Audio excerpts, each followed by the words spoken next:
Hello students, this is Neeraj Gupta. इस video में हम डिस्कस करेंगे साइंटिफिक मैनेजमेंट का प्रिंसिपल, कोऑपरेशन नॉट इंडिविजुअलिज्म। अगर आप ध्यान से देखेंगे तो आपको लगेगा जैसे मैं हार्मनी नॉट डिस्कॉर्ड ही पढ़ा रहा हूं। Basically it is an extension to this principle. यानी अपनी उसी बात को स्ट्रेस करने के लिए इन्होंने इसको दो पार्ट्स में डेवलप कर दिया, अदरवाइज मोर और लेस एक ही बात है ना। हार्मनी नॉट डिस्कॉर्ड में हमने जो मेनली, अगर आपको ध्यान हो, जो हमने पहले चर्चा की थी वो ये थी कि एक दूसरे को बुरा ना समझें, है ना। Should have a positive feeling for each other. यहां हम बात कर रहे हैं कॉपरेशन की, यानी कि एक दूसरे की हेल्प लो। कॉपरेट क्या क्या मतलब होता है ना, तो मेरी cooperate, please cooperate me means you please help me. यानी कि वर्कर्स को, मैनेजमेंट को हेल्प करनी है डिसीजन मेकिंग में भी, सजेशंस में भी और काम करने में भी। कोई लड़ाई झगड़ा भी नहीं करना, है ना। और मैनेजमेंट को भी वर्कर्स को कॉपरेट करना है। कल को कोई, किसी को चोट लग जाए, कुछ है, उसको कोई कंपेंसेशन दे दो, छुट्टी दे दो, है ना। उनकी थोड़ी मैनेजमेंट में से रखो तो उससे उनको भी अच्छा लगेगा। So this is the principle, cooperation not individualism. Cooperate करो, अकेले अकेले मत रहो। इंडिविजुअलिज्म का मतलब होता है भाई मैं अकेला हूं, मैं बॉस हूं, मैं मालिक हूं। या वर्कर भी सोच सकता है अरे मैं नहीं काम करूंगा तो इतना भारी वजन की मशीन कोई चला ही नहीं सकता। इस तरह से नहीं सोचना है। All have to work, all have to cooperate with each other, specially the management and the workers. They should cooperate with each other. I hope this individualism is clear. Individualism होता है मैं, मेरा, मैं कर रहा हूं। That should not be the feeling, ठीक है। So there should be cooperation between management and workers. There should be cooperation, that is the funda, है ना। नो कंपटीशन, एक दूसरे को नीचा दिखाना, ऐसे नहीं। मैनेजमेंट क्या दिखाता हूं भी वर्कर्स को, वर्कर्स भी कहते देखो हम काम ही नहीं करेंगे, कैसे होगा, तो वो फिर नहीं हो पाएगा। तो बिल्कुल टेलर ने सही सोचा कि इस तरह से नहीं होना चाहिए। They should realise the need and the importance of each other, है ना। जैसे मतलब एक एग्जाम्पल मेरे हमेशा से दिमाग में आता है हस्बैंड वाइफ का, तो that husband and wife should always realise, है ना। आपके घर में भी आप स्टूडेंट्स हैं तो मम्मी पापा हैं, तो मम्मी पापा जो है वो एक तरह से एक दूसरे पर डिपेंडेंट है ना। बहुत सारे ऐसे घर हैं जहां पर फादर जो है वो ज़्यादा अर्निंग पर फोकस कर रहे हैं और मदर जो है वो हाउस मैनेजमेंट पर फोकस कर रहे हैं, तो both are dependent on each other. मम्मा काम नहीं करेगी तो पापा सक्सेस नहीं हो पाएंगे, पापा काम नहीं करेंगे तो शायद मम्मा सक्सेस ना हो पाए। तो both are working jointly. Similarly the management and the workers, they are dependent on each other. They should understand the importance of each other, है ना। और फिर सबसे इंपॉर्टेंट वर्ड्स जो इसमें लिखे हैं उन्होंने कि there should be a constructive suggestion system. Suggestions आने चाहिए कि आप कुछ अच्छा सजेस्ट कर पाए। देखो जो वर्कर्स काम कर रहे हैं दे नो द बेस्ट ना, so there should be a suggestion system and that should be properly rewarded. जिस एम्प्लॉय ने जो सजेस्ट किया, अगर वो बहुत अच्छा है तो उसको प्रॉपर रिवॉर्ड भी मिलनी चाहिए। That is also very important, that is also very important, है ना। अगर किसी एम्प्लॉय ने कुछ अच्छा सजेस्ट किया तो उसको रिवॉर्ड मिले। तो अभी तक हमने क्या पढ़ा, एक दूसरे से आपको कोऑपरेट करना है, एक दूसरे को हेल्प करनी है, एक दूसरे की इंपॉर्टेंस समझनी है। कोई सजेशन है तो उसके लिए रिवॉर्ड सिस्टम होना चाहिए। और कोई भी डिसीजन लेने से पहले, बिफोर टेकिंग एनी इंपॉर्टेंट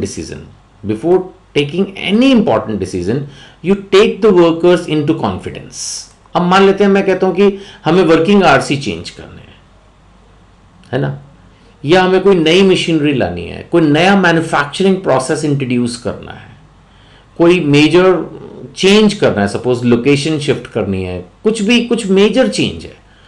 अगर आप उसी चीज को अपने वर्कर्स को बता के करोगे then the change will be smooth. उनके लिए अचानक शॉकिंग नहीं होगी आज सुबह आए हैं और ऑफिस का एनवायरमेंट ही बदल गया।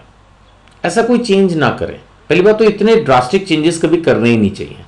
करें तो स्मूथ चेंजेस करें, धीरे धीरे, इजी टू अडेप्ट रहता है। और ऊपर से ये जो चीज मैंने आपको बताई, द वर्कर्स को भी चाहिए कि वो डिसीजंस में पार्टिसिपेट करें, और दूसरा वर्कर्स को भी क्या चाहिए कि वो कोई भी स्ट्राइक्स और अनरीजनेबल डिमांड ना करें। क्या मैंने बोला, वर्कर्स को भी चाहिए कि स्ट्राइक्स और अनरीजनेबल, क्यों मैनेजमेंट चिढ़ जाती है अगर आप स्ट्राइक करोगे ना, तो फिर उनको लगेगा हम इनके लिए कितना भी कर लें। कहीं ना कहीं अब जैसे गवर्नमेंट भी क्यों नहीं लोगों के बारे में सोच पाती, क्योंकि कोई भी एक जरा सा डिसीजन माना अगर उनको अच्छा ना लगे तो सब लोग 2 मिनट के अंदर ही जो है सोशल मीडिया पे इस पे उस पे लिखना शुरू कर देते हैं, सड़कों पे उतर आते हैं। तो मैनेजमेंट को, गवर्नमेंट को भी लगता है यार ये लोग अपने तो है नहीं, इनको जब तक इनके फायदे की बात करते रहो तब तक ठीक है, नहीं तो 2 मिनट में ही जो भी है, कोई पीएम को गाली देने लगता है, कोई सीएम को गाली देने लगता है, तो फिर वो उनका कॉन्फिडेंस भी खत्म हो जाता है, फिर वो अपने हिसाब से ही काम करते हैं, कहीं ना कहीं लोगों के सेंटिमेंट्स फिर वो मजबूरी में ही झेलते हैं। तो worker should also avoid the strikes and unreasonable demand. कोई भी अगर अनरीजनेबल डिमांड होगी वो पूरी हो नहीं पाएगी, अननेसेसरली उससे एक टेंशन ही क्रिएट होगी। टेलर ने ये भी सजेस्ट किया कि equal division of work and responsibility, दोनों रिस्पॉन्सिबल होने चाहिए। ये नहीं होना चाहिए कि भाई सारी रिस्पॉन्सिबिलिटी मैनेजमेंट की है, वर्कर्स भी रिस्पॉन्सिबल होने चाहिए। और ऐसे नहीं होना चाहिए सारा काम बिल्कुल A to Z वर्कर्स ही करेंगे, मैनेजमेंट भी कुछ काम करे, है ना, हर वक्त सिर्फ हुक्म ही ना चलाए। तो कहीं ना कहीं one has to lead by example ना। अगर सपोज मैनेजमेंट हर समय बस ऑर्डर्स इशू करते रहे और खुद वो देखें कि हाँ जी हर समय छुट्टियों पे हैं, पिकनिक मना रहे हैं, चाय पार्टियां चल रही हैं, तो वर्कर्स को लगता है यार हम तो इतनी मेहनत कर रहे हैं, मैनेजमेंट क्या करती है। तो everyone has to lead by example, तो दे शुड आल्सो वर्क, है ना।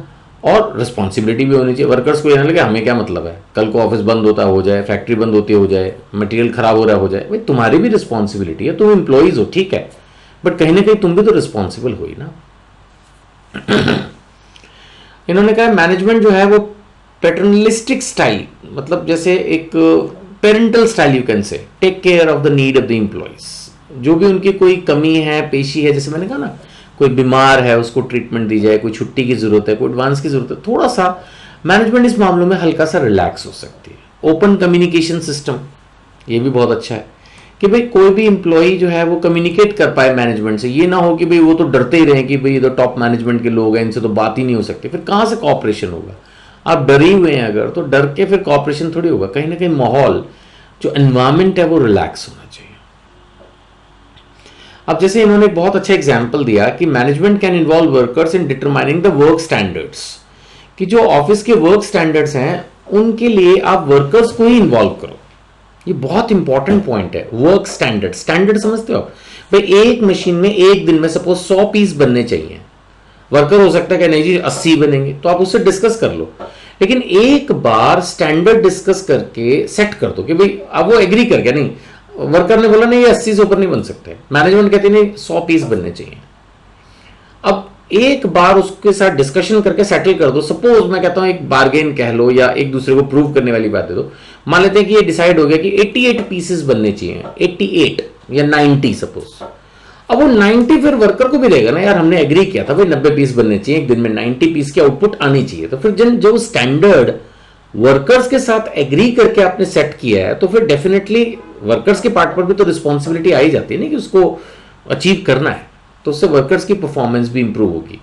और इसी तरह से एक दूसरा एग्जांपल भी दिया गया कि जो भी जॉब दे रहे हो, असाइनिंग जॉब टू वर्कर्स, किसी को कोई भी काम दे रहे हो, आप पहले उसका इंटरेस्ट पूछ लो ना। हो सकता है कि कोई बंदा अकाउंटिंग में बिलीव ही ना करता, आप उसको अकाउंटिंग का काम क्यों दे रहे हो? या हो सकता है कोई मार्केटिंग का काम ना करना चाहता, उसको मार्केटिंग का काम क्यों दे रहे हो? कोई हो सकता है प्रोडक्शन को मैनेज ना करना चाहता, उसको प्रोडक्शन का काम क्यों दे रहे हो? या इसको मैं पॉजिटिवली बोलूं, जो जो काम करना चाहता है खुशी से, उसको वो काम क्यों ना दे दिया जाए? वो ज्यादा ईजी रहेगी, उसकी लाइफ भी ईजी रहेगी, आपकी लाइफ भी ईजी रहेगी। So while assigning job to workers, if the management asks them about their interest and then work is assigned according to their interest, अपने आप कॉपरेशन होगा नहीं। अब मान लेते आप किसी से सब्जी मंगा, घर में बनाते वक्त मम्मी पूछती नहीं कि पापा से क्या सब्जी बनाओ जी, और वो मान लेते बोल देते जी आज आलू मटर बना लो। अब आलू मटर ही बन जाए तो फिर तो खाएंगे ना, आप नहीं कहा था। तो ऐसे ही अगर किसी से पूछ के ही कोई काम उसको दे दो तो फिर तो वो करेगा ना। ये तो बड़ा एक इजी और इजी मेथड। और एक उसको पसंद नहीं वही काम उसको पकड़ाओ तो वो पहले ही उसका माथा ठनका होगा और ऊपर से फिर वो कोई ना कोई बहानेबाजी करेगा। सो अगर अपने को अच्छे से परफॉर्मेंस लेनी है तो ये सब चीज़ों का भी हमें ध्यान रखना होगा। तो आई थिंक बहुत ईजी है, सिंपल। एक बार आप इसको रीड करेंगे तो आप कोऑपरेशन नॉट इंडिविजुअलिज्म को अच्छे से समझ पाएंगे। ठीक है ना? Thank you.